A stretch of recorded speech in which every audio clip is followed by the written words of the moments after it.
Olá, tudo bem? Espero que todos estejam bem. Vamos para mais um vídeo de palavra com Deus aqui no nosso coração? Vamos lá? Para quem não me conhece, eu sou a missionária Roberta Lima, levantada e escolhida por Deus para auxiliar você nesse trajeto de conhecimento da Bíblia e aplicação na sua vida, para você vir a ter uma vida transformada na presença do Senhor, tá bom? Abra a tua Bíblia em 2 Samuel, capítulo 19, a partir do versículo 41, que fala assim: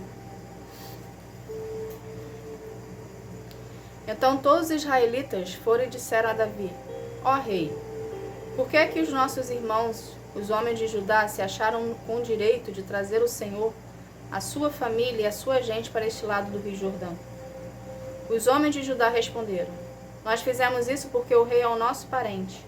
Será que isso é razão para vocês ficarem zangados? Será que o rei pagou pela nossa comida ou nos deu alguma coisa? Os israelitas disseram: Nós temos 10 vezes mais direito sobre o rei Davi do que vocês. Embora ele seja seu parente, por que é que vocês fizeram pouco caso de nós? Afinal de contas, nós fomos os primeiros a falar de trazer o rei de volta. Mas a resposta dos homens de Judá foi ainda mais violenta do que dos homens de Israel. Somente até aqui. O que estava acontecendo aqui? Aqui estava acontecendo uma discussão entre o povo de Judá e o povo de Israel, após o vencimento da guerra entre Absalão e Davi. Entende? Então, até então, antes dessa guerra, existia uma divisão entre o povo que estava servindo Absalão e o povo que estava servindo Davi. Sendo que quem conquistou o povo todo primeiro foi Davi. Então, antes de Absalão querer se apossar do trono do pai, o povo, tanto Judá quanto Israel, estava sob o governo de Davi. E não existia essa divisão. A divisão começou a ocorrer após Absalão querer o trono de Davi. Então, o povo de Israel estava seguindo Absalão e o povo de Judá estava seguindo Davi. Então, aqui foi justamente após o vencimento da guerra, que entre Absalão e Davi, sendo que Absalão veio a falecer e Davi continuou ali para governar. Então estava havendo uma desavença entre o povo de Judá e o povo de Israel, entende? Para disputar aonde Davi ia ficar, entende? O que Deus quer que a gente aprenda? O que Deus quer que a gente aprenda disso aqui? Aqueles que te desprezavam, que era o povo de Israel, entende? Na história aqui, que estava junto com Absalão, aqueles que te desprezavam começarão a brigar por você. Então, aqueles que, no plural, que te desprezavam, ou aquele que te desprezava, começará a brigar por você, porque vai começar a reconhecer quem você é de fato. Entende? Por mais que Davi aqui era o governador, era o rei sobre toda a nação ali, tanto dos Judá quanto dos israelitas, do Israel, quando houve a separação entre Absalão e Davi, entre os povos, o povo de Israel deixou de ser governado, vamos botar dessa forma, indiretamente, por Davi, e passou a ser governado por Absalão. Então houve-se nele, no povo, houve-se no povo como se o povo ficasse com as escamas nos olhos, entende? Então eles tiraram os olhos de Davi e colocaram os olhos em Absalão, achando que Absalão ia ser um bom governador para eles. Porém, aquilo que Deus faz e aquele que Deus escolhe, ninguém tira ele do trono. Pode ficar por um tempo longe. Deus pode permitir que atrapalhem o plano deles por um certo período de tempo, mas depois Deus volta e traz de volta aquele que tem que governar, aquele que tem que sentar no trono, aquela porta que estavam querendo fechar, aquela porta vai se manter aberta.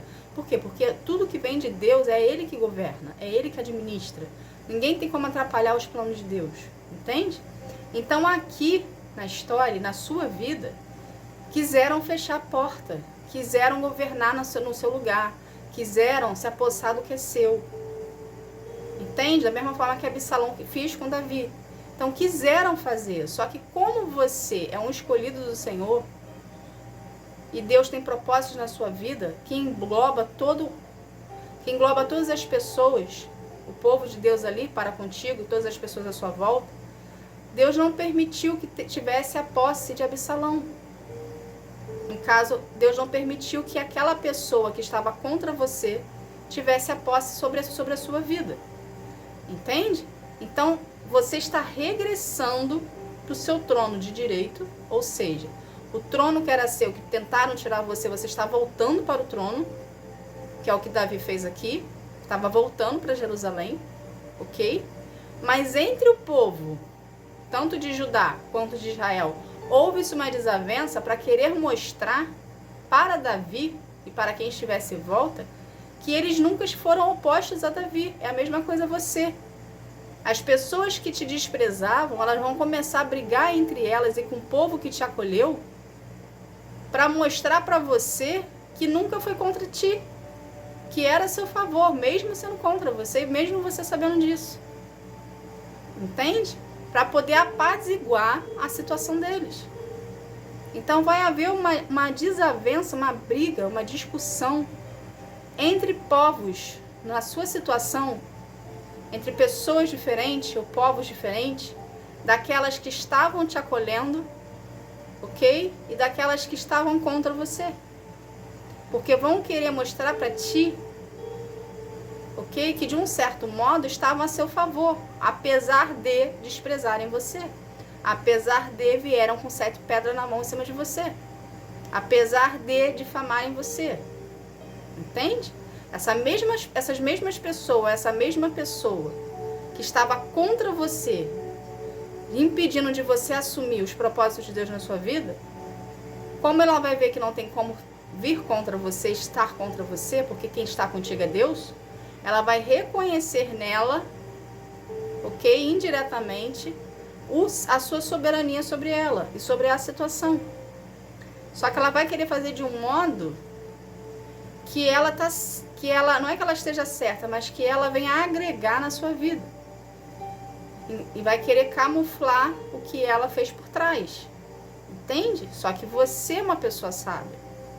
Porque Deus te deu sabedoria e conhecimento. O que Deus quer de você? Que você libere o perdão, ok? Para aquele que estava contra você. E você continue seguindo os propósitos de Deus para sua vida. Entende? Temos por obrigação cristã a perdoar. Precisamos perdoar. Precisamos liberar o perdão. Isso é uma obrigação nossa. Porque Deus nos perdoou, Jesus veio, pagou os nossos pecados, levou na cruz. Entende? Então nós temos por obrigação perdoar. Mas a gente não tem por obrigação conviver. Entende? Então cabe aqui, cada um na sua particularidade, saber que o perdão precisa ser liberado. Mas conviver é uma decisão sua. Entende? De querer conviver com aqueles que te feriram, que te magoaram. É uma decisão sua, particular sua, é um livre-arbítrio seu. Aí você tem que ver, juntamente com o Senhor, quais são os propósitos de Deus para sua vida. Se nos propósitos de Deus engloba essas pessoas que te feriram, essas pessoas que te magoaram. Entende? Então tem que haver de você um entrosamento, uma intimidade maior com Deus, para vocês dois, você e Deus, ok? Chegarem a um comum acordo para você viver os propósitos dele para ti. Porque quando a gente anda em concordância com Deus, em obediência ao Senhor, ele se responsabiliza. Mas quando a gente anda fora dos caminhos do Senhor, a gente está sozinho. Então você precisa procurar o direcionamento de Deus para saber o que você tem que fazer de fato, para viver de acordo com a vontade de Deus.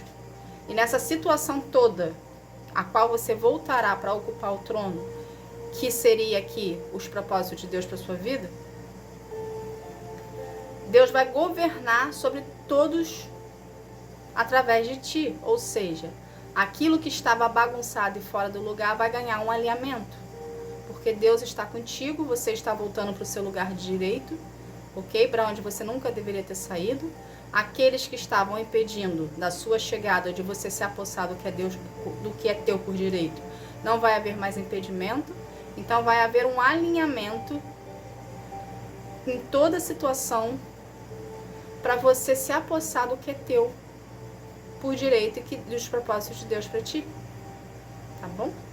Essa foi a mensagem de hoje. Que Deus abençoe sua vida. Fique na paz. Tchau, tchau.